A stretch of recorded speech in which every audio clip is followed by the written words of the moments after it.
To be honest, most of us at some point in our career have said to ourselves, I want it all. I want to run the whole business. Our minds come alive with thoughts of the freedom, the rewards, the recognition that comes with this role. So you finally do have it all. You're now leading the enterprise. Now what? As much as I believe that leadership is everyone's business, I also believe that not all leadership is the same. Throughout the course of your management career, you have likely made several significant shifts in your approach to leadership, but none as dramatic as that required when you become the leader of the enterprise.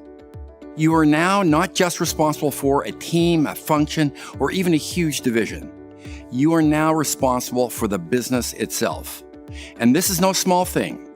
Shareholders put their precious assets in your hands. Employees count on you so they can pay their mortgages, and customers expect amazing products and service. Enterprise leadership is a very, very difficult and often unrewarding endeavor.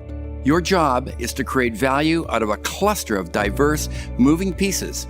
While shareholders are demanding extraordinary returns, employees are demanding extraordinary careers, and customers are demanding extraordinary attention. All of this needs to be accomplished in an unforgiving marketplace surrounded by government agents with voracious appetites for taxes, regulations, and power. You now have enormous responsibility for which you will never be fully compensated. You'll be blamed for things that are not your fault, and a big part of your job is to make sure everyone else gets all the credit for your best work. Welcome to enterprise leadership. It is clear that when you step up to lead the enterprise, you need to be on your very best game. Here are the 6 somewhat surprising shifts that you absolutely must make to effectively lead the enterprise. While you won't read about these in any best-selling leadership books or in Harvard Business Review, these are the critical differentiators that separate the winners from the losers. Shift number 1, immediately declare independence.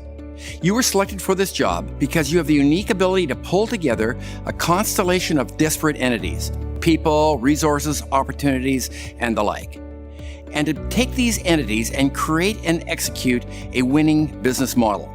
Sure, take advice from others, learn from others, but remember that it's your job alone to create a fresh, winning business model. If your boss had the answers, you wouldn't be needed. Have the faith and audacity to believe that the very best thinking is going to come from you. A good place to start is to ask yourself the question, how can we do what's never been done before? Be cautious of all those well-meaning folks who will exhort you to think more strategically. These are often code words used by senior executives when they really mean think more like me. Ignore your boss. He or she may serve as a good coach and mentor, but the job of creating a winning business model is yours and yours alone. Shift number 2, disregard the financials. Whoa, before you stop the video, think about all the inane, value-destroying work you used to do to satisfy some executives' insatiable desire for financial reports. Remember when you swore that if you ever had the authority, you would allow people to direct all that wasted effort into real work. In any event, if you are really doing your job, you will be consumed by only 2 activities, marketing and organization development. Marketing is really about creating value in the marketplace, and organization development is really about creating the people systems that will extract that value. Spend every ounce of time and effort on marketing and organization development. Others can look after the numbers. Sure, you can drive your people to deliver the target EBITDA, revenue, or market share, but you will lose tremendous value in the process. Your organization will contort itself, turn itself upside down, and burn extraordinary energy to deliver these numbers month after month, quarter after quarter, year after year. Don't go down that road. Tremendous value will be lost in the journey. Choose the better path. Shift number 3, don't delegate anything. For all the years you've been a manager, someone has likely been encouraging you to delegate, and delegate some more. It's time to stop this outdated paternalistic practice. Think about what it must feel like to do delegated work, rather than work that is really yours, uniquely yours. Even cool delegated work has a paternalistic flavor to it. Stop delegating and start building big jobs, enormous jobs for everyone. Build jobs that are so big, the incumbents get dizzy just thinking about them. What's your job? Well, you get to do everything that's left over. Your job description is defined by the work that can't be done by others. both the crumbs and the excruciatingly complex. Shift number 4, stop making nice. You are likely completely unaware of the fact that you have been conditioned over the years to get along with others, be predictable, play nice with your colleagues, don't rock the boat, don't confront others, and for heaven's sakes, be a team player. Until now, you've spent much of your career placating others and trying to be well-liked. Stop it.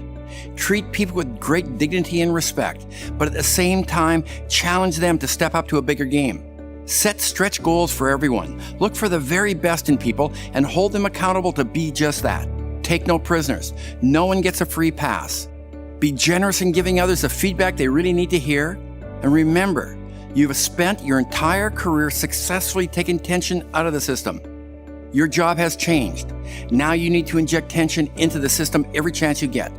Triple expectations, reorganize, name elephants, rotate jobs, confront waste, eliminate products, bring in customers, promote weirdos and zealots. Push your organization to the edge. That's where high performance lives.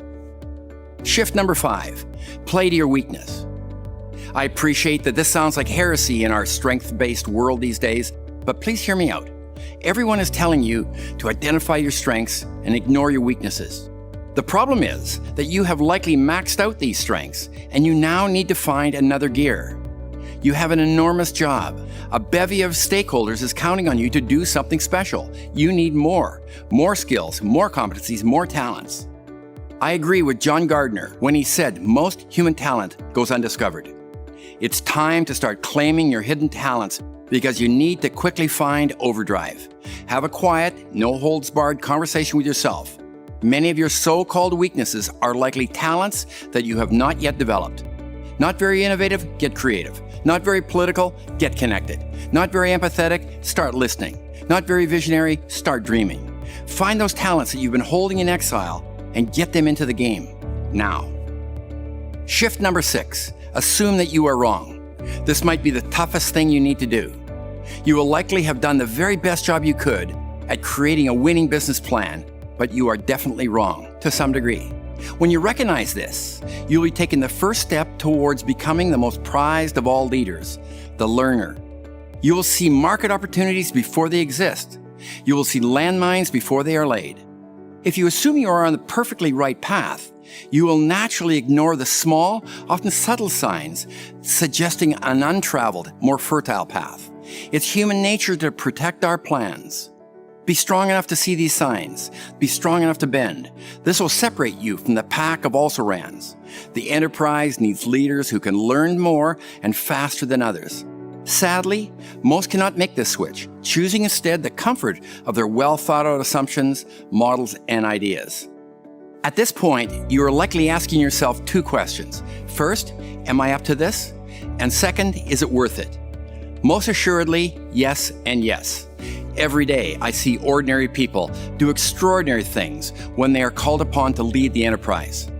Without exception, these are leaders who recognize that they have just entered a brave new world and need to make a major shift to a brave new approach to leadership. And it is very much worth it. To know in your heart of hearts that you've created a thriving enterprise that profits everyone it touches may be the greatest reward you will ever receive. And we will all thank you for making the shift.